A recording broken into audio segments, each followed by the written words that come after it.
Hello, Internet. As you can see, I've moved my desk and camera. It's quite boring behind me. I'm going to have to find some new pictures or something, or not new pictures, old pictures. I have pictures I haven't hung up, just sitting on the ground. I almost want to turn the camera to show you. But anyway, I'll get that sorted. In the meanwhile, I will try to make things more visually interesting with artists' renditions of various things.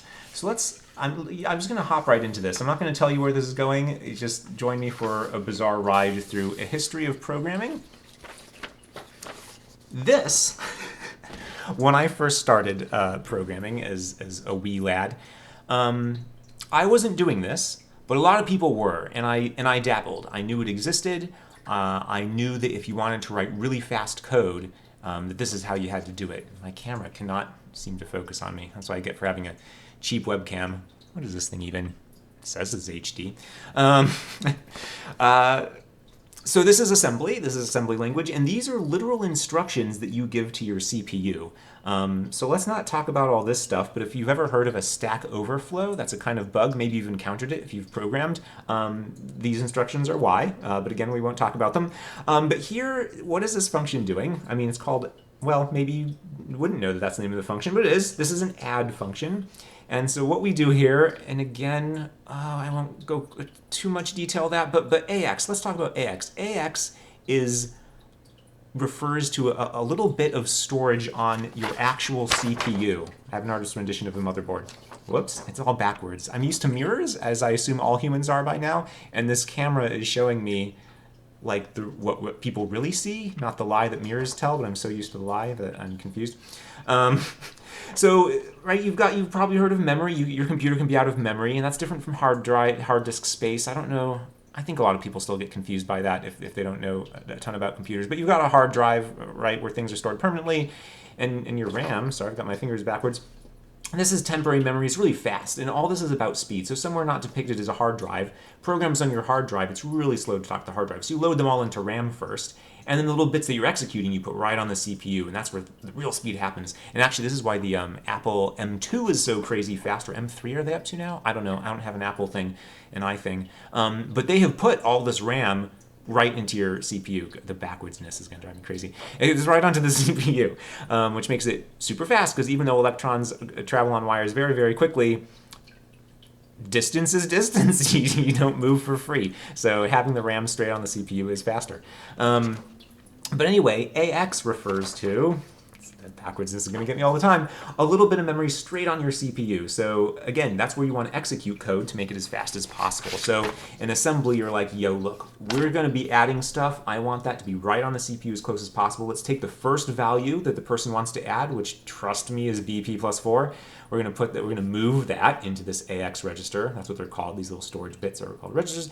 And then we're going to take the second thing that the person wants to add, which, trust me, is BP plus 6, and we're going to add it to whatever value is in this AX register. Then we're going to do some stuff. Then we're going to return 4. Y, again, stacks, blah, 4. Why is it 4 and 6? We can't go into it right now. Wouldn't it be wonderful if we lived in a world where instead we could program like this?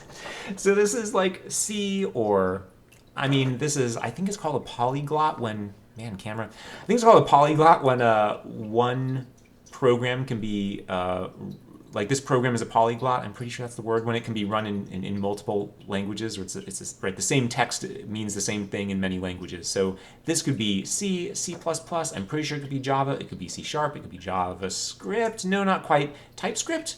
No, not quite TypeScript either. Close. Anyway, it could be a lot of things. And I think it's pretty easy to see that this is a function that takes some kind of A and some kind of B, adds them together, returns them, and I don't know, we have to talk about functions and returning. Hopefully it makes enough sense. You can infer the rest. These are the same. Doing this is madness. And you can see how, like, again, is it important that it's a 4 and a 6 and a 4? Or is this 4 and that 4 the same? The answer is yes, it's very important, and no, they're not. And you have to get this right. And this is just to add two frickin' numbers and not quite. I mean, you wouldn't really write a function to add two numbers, but you might in the old days, like on the NES, the Nintendo, the very first one. There was no division built into the into the CPU. You couldn't ask on modern computers, you can say div or something. On the actual Nintendo Entertainment System, there wasn't one. So you would have to write a division function. So this isn't that ridiculous. And of course, it would be longer. You would have to do the actual, I don't know how, you'd have to tell the computer how to divide using only addition and subtraction, because that's what we had on the NES. So it's not that unreasonable, really, to have a function so simple. And you've got to write it like this and hope you don't screw up.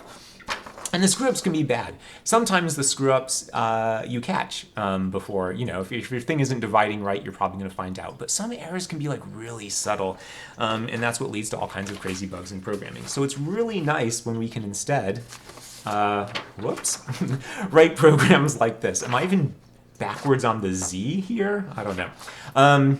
Really good if you can write like this. How do you invent this though, right? Like, again, this is literally instructions that are sent to your CPU. So someone already gave you a computer and you're just telling computer, do these instructions you have built into your hardware, right? It's right there.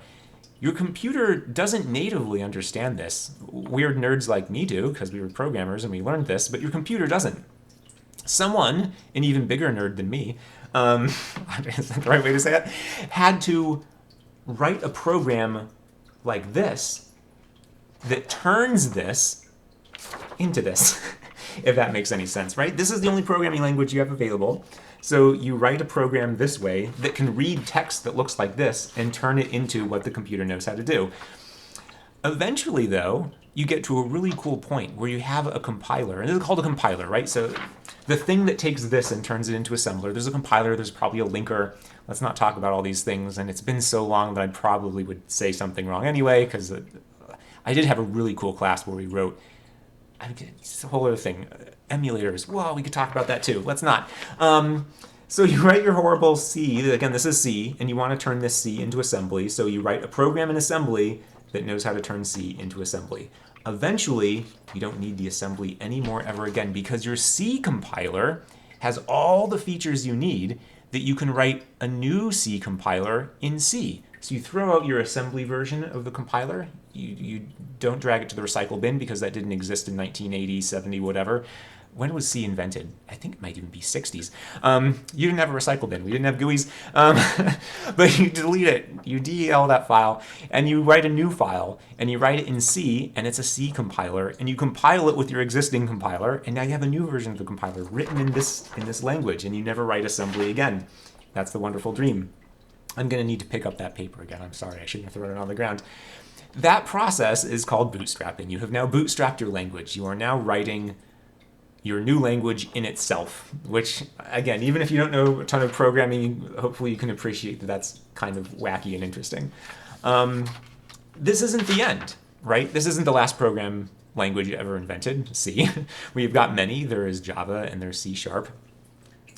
And now, and this is where this all came from, although I say this is the end, but then we're going to jump back to the middle. Here's the end. There are these things now called no-code or low-code solutions, where if someone wants to add something and they're not a programmer, no problem. They pull up some control panel that I didn't do an artist's rendition of, I'm sorry, but they just drag and drop the add thing on here, and then they drag the little points to say, I know that this thing outputted a value that I'd like to add, so I'm going to take it to the add thing, and this block, maybe it got a value from the user or pulled it off the internet, who knows. That's the other value I want to add, and then we're going to take that and we're going to feed it into something else. And maybe we also take this value, right, and throw it up somewhere, and who knows what's up here. This is a no-code, low-code solution. And something that was occurring to me, I had this thought and then self-corrected, where I was like, because it's very easy, right? It's like, I looked at this, but this isn't like real programming, and it's dangerous, and here's why. So I don't know how to properly go through all this. Okay, let's start with the thing I said. Why did I feel like this isn't real programming? It's very slow. So a program that you write like this is going to be way slower than a program that you write like this. It's going to cost more money too. These are like software as a service. You go and pay Microsoft $1 billion every month, and they say, get our cool power whatevers, and you can do this. Anyone can. You doesn't need to be a programmer, right? And a programmer's like, I can write this for you in 5 seconds, and it will cost you $0. It's like, well, you did have to pay the developer, so it didn't cost you $0. But This is democratizing programming, right? More people can program. And this is the same thing. And this is when I have to reach down. This is democratizing programming. Many more people will learn to do this than ever wanted to learn to do this nonsense. And it's really hard, and you're going to screw it up. And there was a time, and it happened here too, even before we get here, when people said, but if you're a real programmer, you got to do it this way. People doing it this way, that's nonsense. It's not going to be as fast. Whatever, blah, blah, blah. That happened again with languages, and this I don't remember people talking about that so much, because again, I was a kid.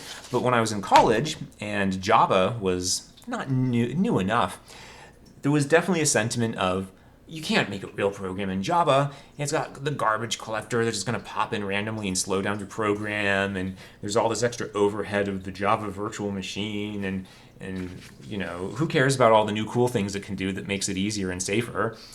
A real programmer would use C or C++. This is how a real programmer would do it. No one worries about that shit anymore because it turns out the safety is so much more worth it. I do have. So again, you can see, as I mentioned before, you have to get this right or your add program doesn't work properly. And all you wanted to do is add two numbers. And programs are way more complicated than adding two numbers. When you make a really big program this way, you're going to write a lot of bugs in your code, way more than if you write it this way. And this way still has a way to have a bug.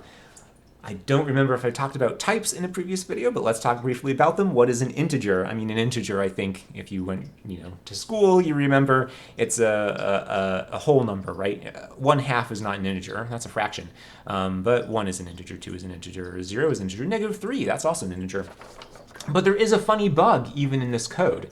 A computer can only store numbers so large. Like, it's not that hard to think of a number that there aren't enough atoms in the universe to store that number. Like, and computers operate inside our universe, and so it's very easy to make numbers that you can't fit in a computer.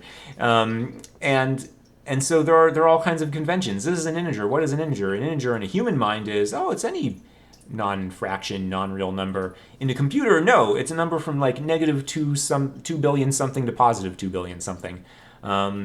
So what happens then? What if you have someone says, I want to add 2 billion to 2 billion, and you're like, but an integer can only go up to like 2.1 billion. I think it's 2.1. Is it 2.4? I don't know.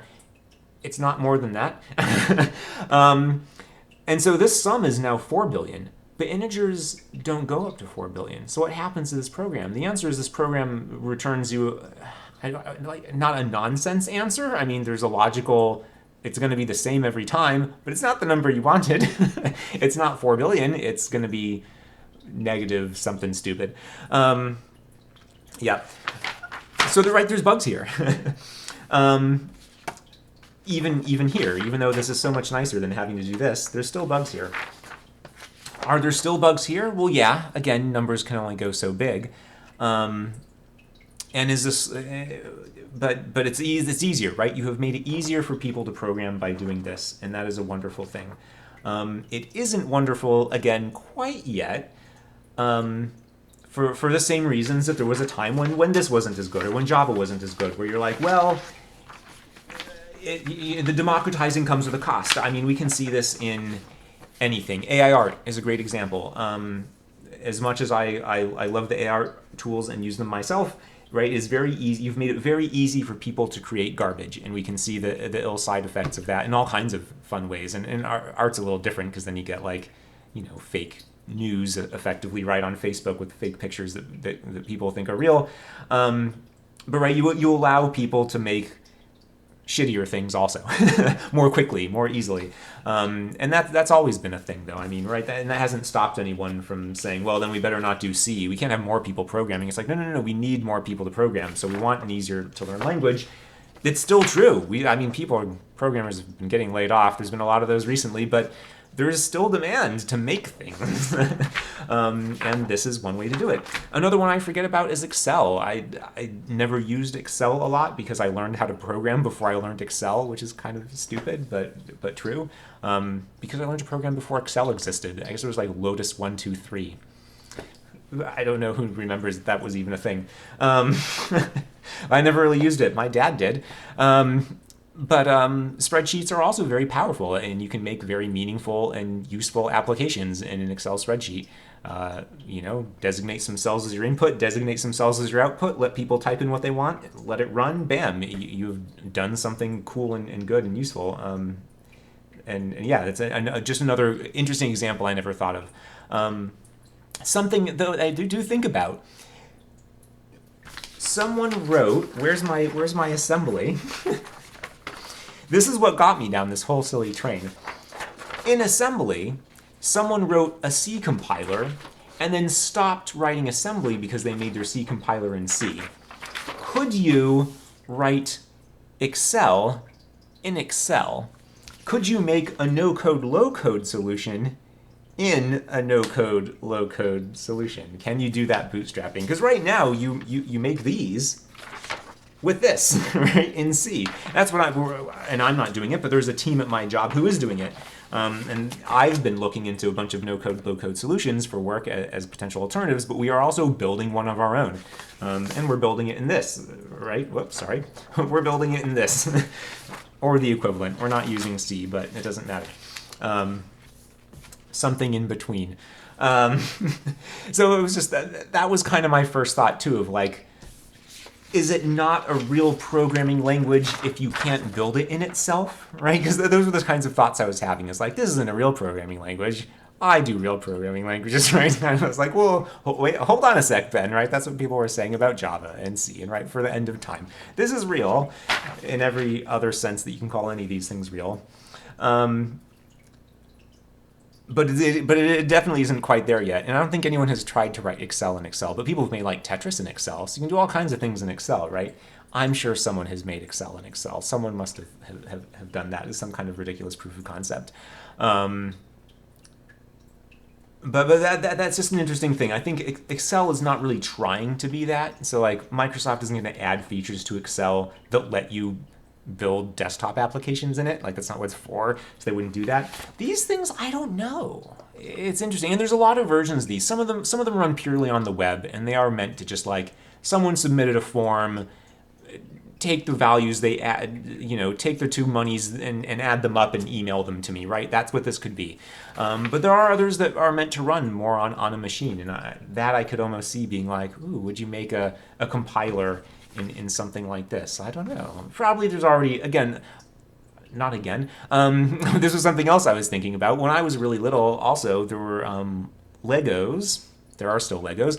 And maybe they still have this. I haven't seen it in a long time, and I still have Legos as an adult. But they have motors and stuff, and you could plug it into your computer somehow. I don't remember how that worked in like the 90s, but somehow you could get a program into to run your computer, to run a little program to control a motor and stuff for Legos. And they had sensors and all these little things. It was really cool. I don't know if that's still a thing or if Raspberry Pi is just, why would you have? I'm sure Lego still does that, right? They must still. I just don't know about it.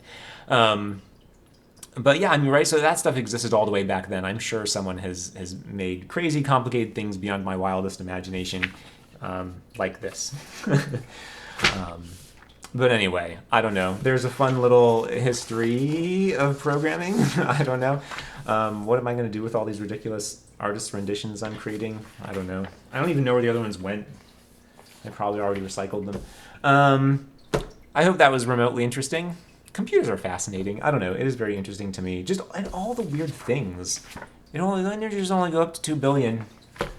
Unless it's a long integer. Unless it's an unsigned integer. Is it an unsigned long integer? I don't know. Thank you very much for watching.